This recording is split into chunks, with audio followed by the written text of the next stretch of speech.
What should I title this video? My Prius, my teacher? My Prius, my Buddha? How to get over your insecurity by owning a janky car. No? I have no idea what I'm going to title this video.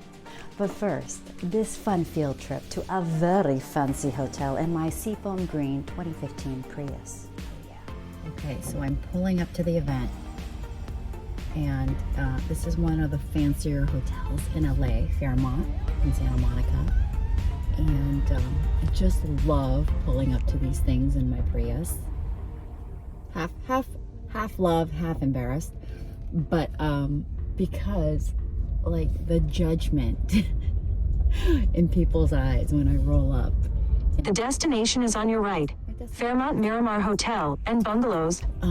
Because the valet guys and just like the other hotel guests, they give you this look of, oh my God, this woman is wearing an Hervé Leger dress. She's got Lanvin shoes happening.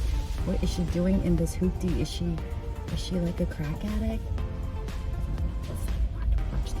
The judgment and the voice. Hi, where do I go for valet? For valet? Yeah, right here? Yeah, okay. Yeah, Should I just pull up right here? If you okay. would like to pull forward. Okay. Thank you. Yeah, see, he looked all surprised. He's like, what? Valet? Are you sure you want to valet this car? You could just leave it unlocked in the open streets of Santa Monica and no one would take it. Okay, over here. Yeah, I'm parked next to like a Ferrari and a Land Rover. I don't care. Look at the state of this car. There's like, someone's gonna valet this car. Someone's gonna get in here and be like, a wild raccoon got loose in this car. Look at the state. Charlton is the name? Charlton. Charlton, Yes. Okay. Be honest with me. Okay. Have you ever had a fancy car like this roll up to the Fairmont? Yes.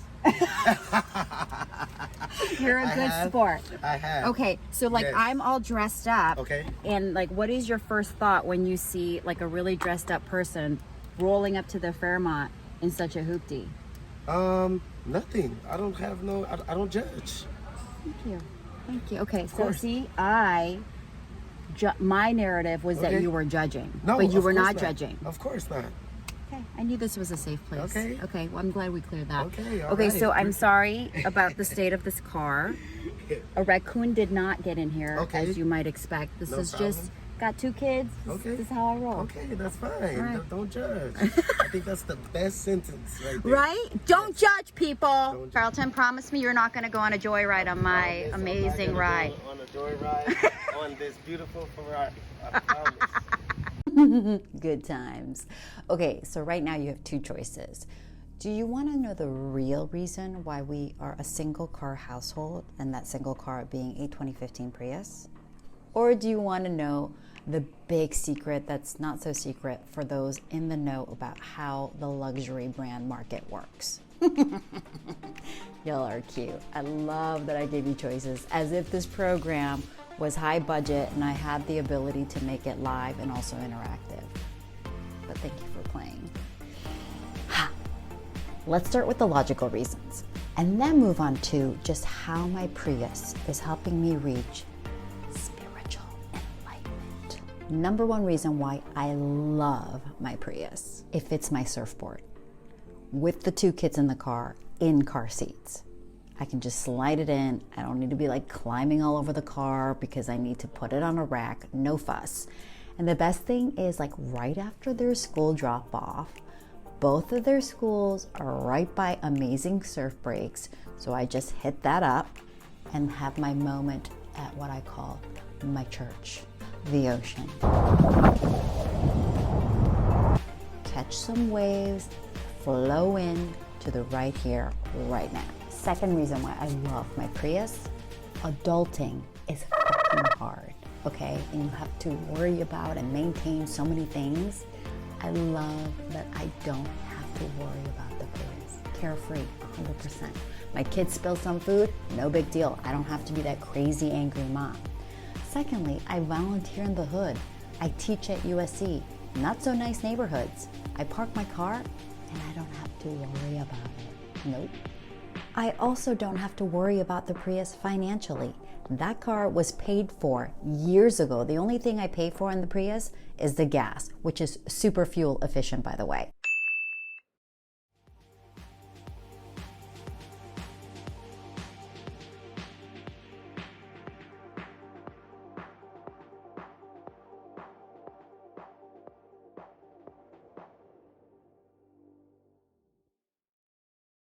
So I bought my Prius the last year that old model was existing. So practically the dealership was like paying me to take it off the lot, because following that year, it was going to be an entirely new model, looks very different than the old Prius, right? And you want to know what else is crazy? Is that if we decide to resell the Prius, we could pretty much resell it for the same price we bought it for, because there is like such a weird supply-demand thing happening with cars, especially Priuses. And so it's just like no worry about the maintenance, no worry about the mess, no worry about it financially.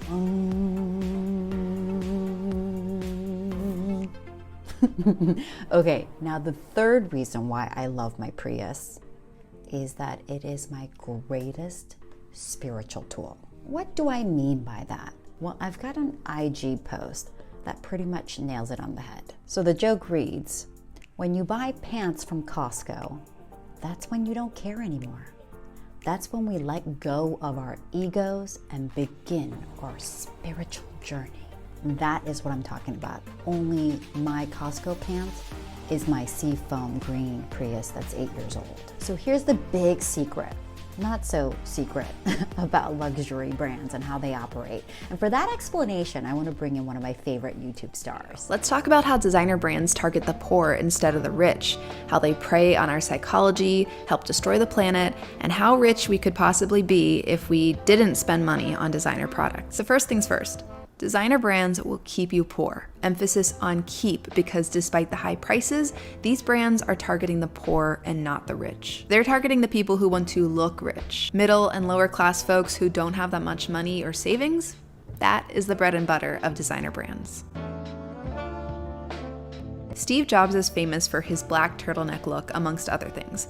Despite his immense wealth, he always kept that same very simple look. No designer logos in sight. And this is the same case for many of the uber rich. Bill and Melinda Gates, Mackenzie Scott, Melanie Perkins, Mark Zuckerberg, Whitney Wolfe Herd. These aren't people who are running around in Gucci slides and Versace belts and Louis Vuitton emblazoned outfits. No matter how much I would kill to see Bill Gates dripping in Gucci, it'd be a look. But why don't we see the uber rich in these designer brands? I think it's because they don't need to prove they're rich. We know. And I think that's what designer brands are really selling. They're selling conspicuous consumption, aka the spending and consumption of luxuries in an attempt to enhance one's prestige. Basically, they're selling you a costume so you can pretend to look rich. Maybe this is a bit harsh, but it kind of feels like this neon sign that says, I'm overcompensating. I don't really belong with the wealthy. When I think about what it means to be rich, I think about the phrase millionaire next door. There are nearly 22 million millionaires in the US, and I bet many of them you would never know are millionaires. Chances are one of them might be your next door neighbor. Unassuming, driving a Kia, shopping at Costco and TJ Maxx, they're not trying to be flashy. They're not out buying the most expensive version of everything, because they understand the value of money, the value of being frugal, and making more than you spend. And you might say, hey, but all these celebrities and influencers I see, they're always wearing designer and they're totally rich. And you're right.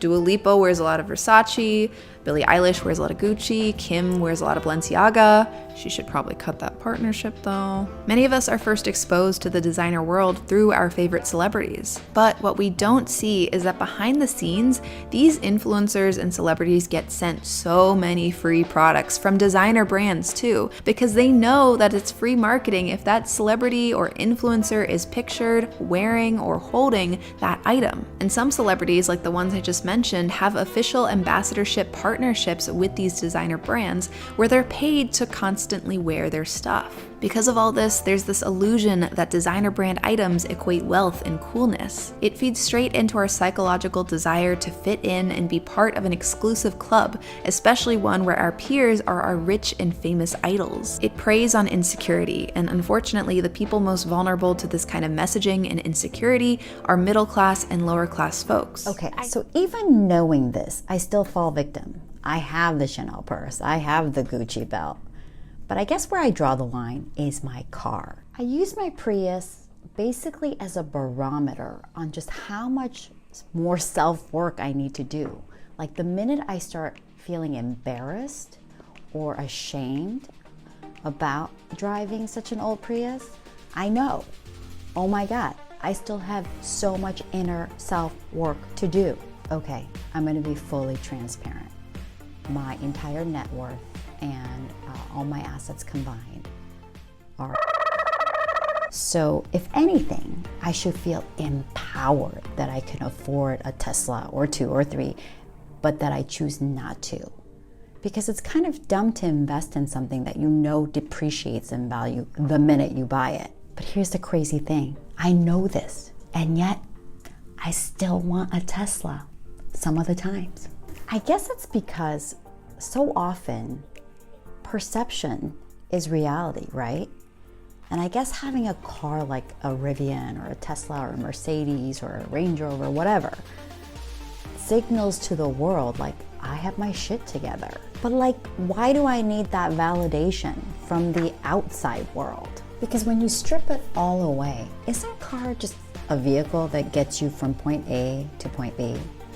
And in most cities, definitely LA, traffic is so bad that you like don't even need a high performing vehicle because you'll never go faster than 25 miles per hour. So again, being aware of all this, I still occasionally want a fancy car. Like when I pull up to a nice event, heck, just the school drop-off pickup line. I'm like thinking, oh my God, are people judging me? Are they thinking, oh, they must be so poor. Why do the Drake Chang family drive a 2015 Prius and that's their only car? So until I stop thinking these things, I'm going to actively keep my Prius. Oh, and make sure you hit that subscribe button to help this content creator out. You know, so that one day I can buy a G-Wagon. I'm just kidding. I'm totally kidding. Hit subscribe. That I'm not kidding about, but I'm not buying a G-Wagon. Lulu, where are you?